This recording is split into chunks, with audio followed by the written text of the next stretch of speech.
Savez-vous parler et écrire niçois correctement? Ce matin, jeunes, adultes, débutants ou experts ont pu tester leur niveau avec une dictée organisée par la ville de Nice avec les associations. L'événement s'inscrit dans le cadre de la dictée occitane qui s'est déroulée aujourd'hui dans 40 villes françaises. Dominique Poulain, Frédéric Serulli.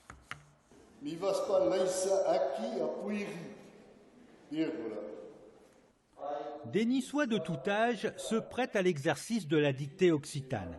Appliqués et concentrés, ils font attention à ne pas faire de fautes d'orthographe en niçois. Et ce n'est pas toujours facile. Le parler, donc, c'est une chose, mais l'écrire, c'est totalement différent. Il y a des mots peut-être un petit peu plus qu'on n'a pas trop l'habitude peut-être d'utiliser, donc il fallait un petit peu être vigilant et bien écouter en tout cas.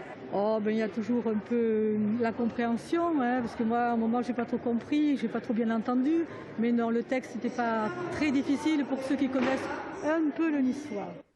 Le niçois est une langue et une culture de tradition, avant tout orale, mais elle peut aussi s'écrire, une façon de faire vivre ce patrimoine. L'objectif, c'est de promouvoir le patrimoine linguistique de la Languedoc, de montrer la richesse de cette culture, et puis de faire se rassembler les gens qui sont des amoureux du niçois, tout simplement. Cette année, c'est l'auteur niçois Roger Gilly qui a lu un extrait de son livre.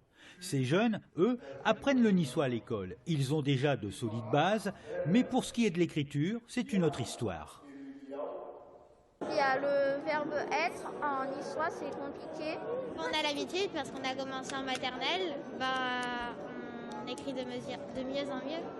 C'est en même temps facile et en même temps difficile pour certains mots. Dans cet amphithéâtre, peu importe le nombre de fautes. Ici, il n'est pas question de notes. L'important, c'est de faire vivre le niçois. Tous repartiront avec un diplôme de participation.